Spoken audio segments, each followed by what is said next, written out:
a deep sense of love and belonging is an irreducible need of all people. We are biologically, cognitively, physically, and spiritually wired to love, to be loved, and to belong. When those needs are not met, we don't function as we were meant to. We break, we fall apart, we numb, we ache, we hurt others, we get sick. You're imperfect, and you're wired for struggle, but you are worthy of love and belonging. The truth is, belonging starts with self-acceptance. Your level of belonging, in fact, can never be greater than your level of self-acceptance, because believing that you're enough is what gives you the courage to be authentic, vulnerable, and imperfect. When you get to a place where you understand that love and belonging, your worthiness, is a birthright and not something you have to earn, anything is possible. I don't have to chase extraordinary moments to find happiness. It's right in front of me if I'm paying attention and practicing gratitude.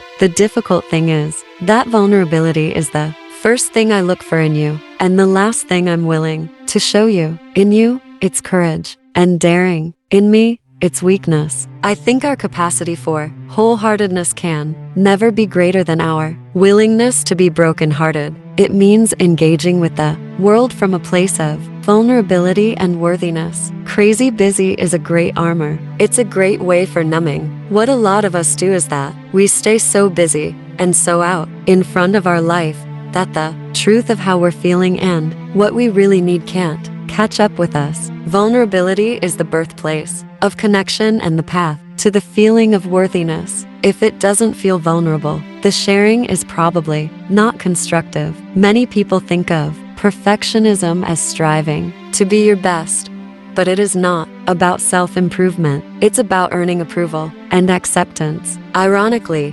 parenting is a shame and judgment minefield precisely because most of us are wading through uncertainty and self-doubt when it comes to raising our children. When we're looking for compassion, we need someone who is deeply rooted, is able to bend, and most of all, embraces us for our strengths and struggles. First and foremost, we need to be the adults we want our children to be. We should watch our own gossiping and anger. We should model the kindness we want to see. Social media has given us this idea that we should all have a posse of friends, when in reality, if we have one or two really good friends, we are lucky. Perfectionism is not the same thing as striving to be our best. Perfectionism is not about healthy achievement and growth. It's a shield. We judge people in areas where we're vulnerable to shame, especially picking folks who are doing worse than we're doing. When you stop caring what people think,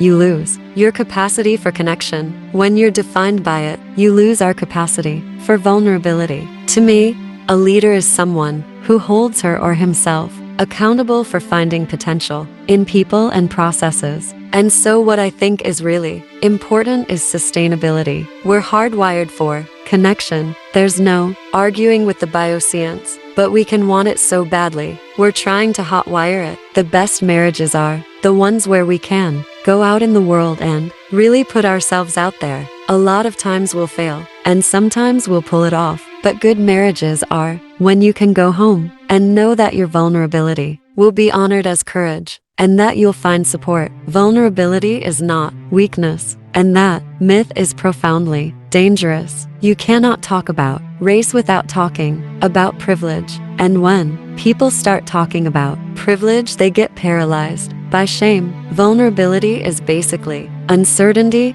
risk, and emotional exposure. If you think dealing with issues like worthiness and authenticity and vulnerability are not worthwhile because there are more pressing issues, like the bottom line or attendance, or standardized test scores, you are sadly mistaken. It underpins everything. Men walk this tightrope where any sign of weakness elicits shame, and so they're afraid to make themselves vulnerable for fear of looking weak. Our need for certainty in an endeavor as uncertain as raising children makes explicit how to parent strategies both seductive and dangerous. As a shame researcher, I know that the very best thing to do in the midst of a shame attack is totally counterintuitive.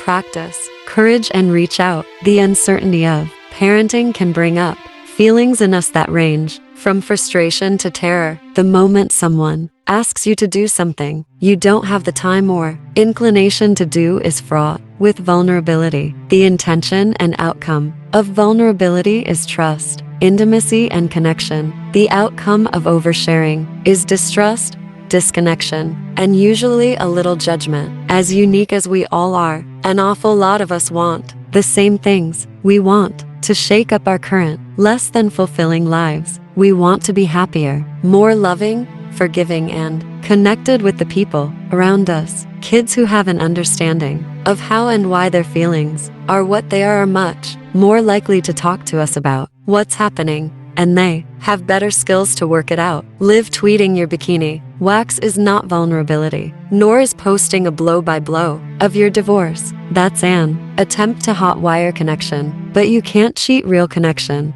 It's built up slowly. It's about trust and time. When the people we love stop paying attention, trust begins to slip away, and hurt starts seeping in. We use work to numb out. We can't turn off our machines because we're afraid we're going to miss something. My husband's a pediatrician, so he and I talk about parenting all the time. You can't raise children who have more shame resilience than you do. Guilt is just as powerful, but its influence is positive, while shame's is destructive. Shame erodes our courage and fuels disengagement.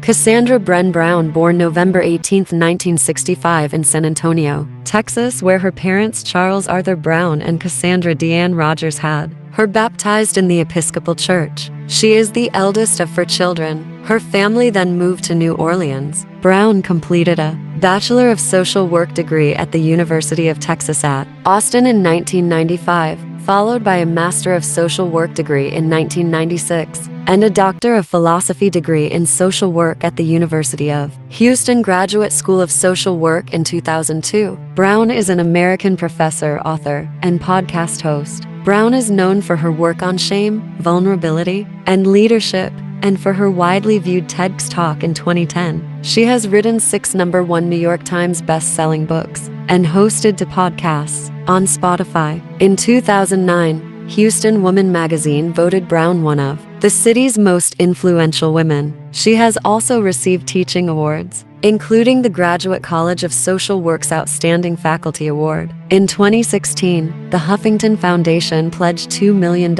over 4 years to endow a research chair in her name at the Graduate College of Social Work, where she guides the training of social work students in grounded theory methodology and in her research into vulnerability, courage, shame, and empathy. She appears on the 2019 documentary, Brenebrown, The Call to Courage on Netflix. In 2021, her podcast Unlocking Us won the Heart Radio Podcast Award for Best Advice or Inspirational Podcast. In 2002, her book Atlas of the Heart won the Goodreads Choice Award for Best Nonfiction. In 2022, HBO Max released a documentary series based on her book, Atlas of the Heart. Brown holds the Huffington Foundation's Brenebrown Endowed Chair at the University of Houston's Graduate College of Social Work and is a visiting professor in management at the McCombs School of Business at the University of Texas at Austin.